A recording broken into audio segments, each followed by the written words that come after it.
Greetings and welcome to a new BlockHunters overview. We'll be giving you an overview of Celestia this time. However, the actual complicated details as usual pertaining the architecture of this project should be studied separately. It will take us hours to do it in this video, so we want to be a bit more simplistic, but still give you access to the full information should you want it, which is why we'll be linking to a Medium article we've created that further on links to subsequent in-depth explanations of certain chapters from Celestia. First, we need to understand the monolithic versus modular blockchain contrast. Most blockchains nowadays are monolithic, the almost opposite of modular. In short, these do availability, ordering, and execution of transactions in the same layer, whereas the modular ones only take care of the first two, availability and ordering, keeping execution on a different layer. This allows a number of advantages and possibilities, allowing the user to build his own execution layer according to a number of particularities. Celestia is the first modular blockchain network, and it seeks to bring solutions in data availability and scaling. Having the transaction data published and agreed upon is a requirement for security reasons. Without publishing, the validity guarantee is missing and transaction execution/interpretation becomes impossible. Celestia approaches scaling from a different perspective by choosing increased block size as a solution. This would normally lead to higher operational costs for validators. However, this is where data availability proof comes into play. Nodes sample 1% or less of the block's data, proving that the data is indeed available on-chain. Regardless of block size increasing in time, the sampling size remains the same, requiring more validators to participate and allowing the network to become truly scalable. In fact, larger block sizes encourages better decentralization and ushers scalability in the right direction. One fun fact is that light nodes will be the main actors in the situation, being able to secure the network by using the same rules of data sampling explained earlier.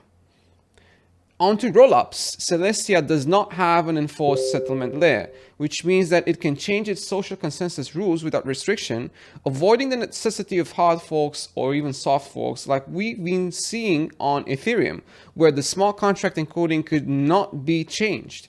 Since Celestia's rollups contain no smart contracts, they've been named sovereign rollups. Typically, deploying a rollup on Ethereum grants you the chain's security but limits your sovereignty, which is a problem solved in the aforementioned formula.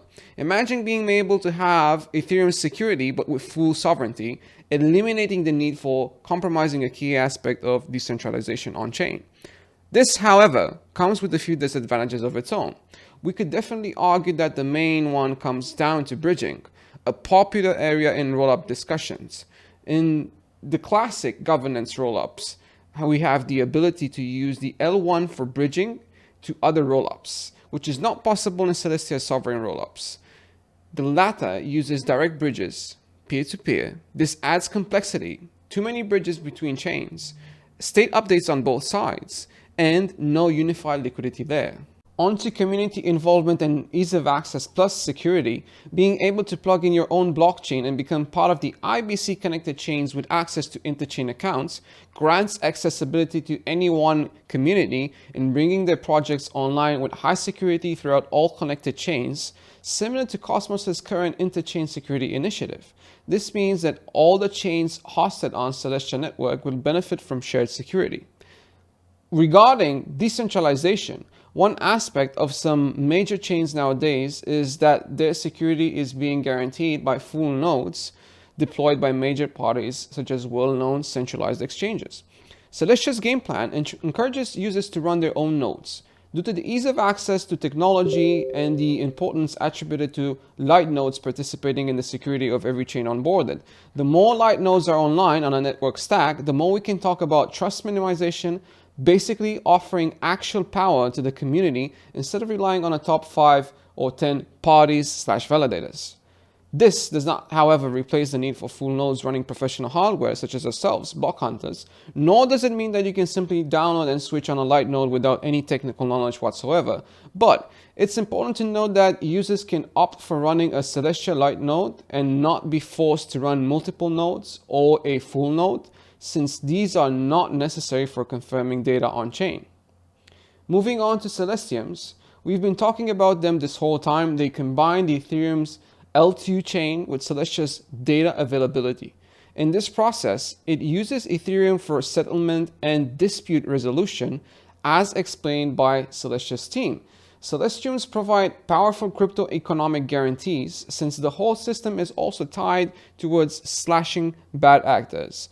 Validators that lie, compromise bridges, and so on will face heavy consequences on the folks that turn negative actions into unprofitable plans.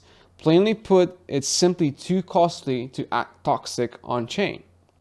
Let's talk throughput. We can expect to see a high throughput capacity, possibly higher than on any other monolithic chain, which is the perfect scenario for rollups since rollups are extremely data hungry. Due to its DAS model and decentralization components through light nodes, among other things, Celestia's data availability sampling has a direct impact on how the throughput can grow in accordance with a node's bandwidth capacity. Even a cell phone can be used in data sampling on Celestia, so that definitely adds some spectacular growth opportunities for the whole chain.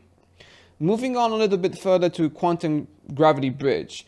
In a Twitter thread back in March of this year, 2022, we have Celestia's co-founder John Adler being quoted by the Celestia team with a very succinct, too long didn't read, on the bridge being built. He was saying, "We are building this thing called the quantum gravity bridge that allows any smart contract on Ethereum to consume an attestation from the Celestia validator set that some data is on the Celestia chain and that it is available."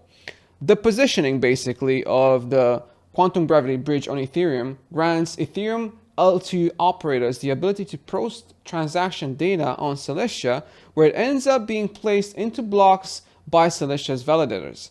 As explained in an article about Celestiums by Celestia's team, the quantum gravity bridge contract verifies the signature on the DA attestation from Celestia. So when the L2 contract on Ethereum updates its state, rather than relying on the transaction data being posted as call date to Ethereum, it just checks to make sure the correct data was made available on Celestia by querying into the data availability bridge contract. Also, Celestia is EVM compatible through evmos. It allows Ethereum smart contracts and L2s to be compatible with the ecosystem, providing a great environment for developers to deploy rollups or apps. And this is how we come to Cevmos. Back in December 2021, Cevmos was announced, a settlement layer for EVM rollups. It's a modular stack for EVM-based applications that are using Celestia sovereign rollups with an optimization focusing strictly on rollups for lower fees and efficient scaling. One project we really need to mention is also Fuel Labs. One of the networks taking advantage of the opportunities Celestia has to offer. Fuel's main goal is to offer the fastest execution layer for a modular blockchain stack, leveraging data availability and scalable bandwidth features in order to bring parallel transaction execution, the Fuel virtual machine, and developer experience through Sway and Fork. This is just another way to add a very important brick to the scalability process currently being built in crypto. But we wouldn't expect any less from it since its co-founder John Adler is also the co-founder of Celestia. Now, you might be wondering where is Celestia right now, 2022 December. Celestia has plenty of funding to continue developing the features and technology we expect to see in the upcoming year. It has raised around $55 million in a combined Series A and B round through Bain Capital Crypto and Polychain Capital. BlockHunters is involved in Celestia testnet, and we have also applied for the upcoming incentivized testnet marked for 2023 on the roadmap, a little bit behind the mainnet launch and happening in the same year. The estimations are Q1 for incentivized testnet, and shortly after, the mainnet should be following in the second quarter of 2023. As always, we hope you enjoyed this video. Don't forget to follow us and Celestia on social media and check the description below for links and explanations. See you on the next one.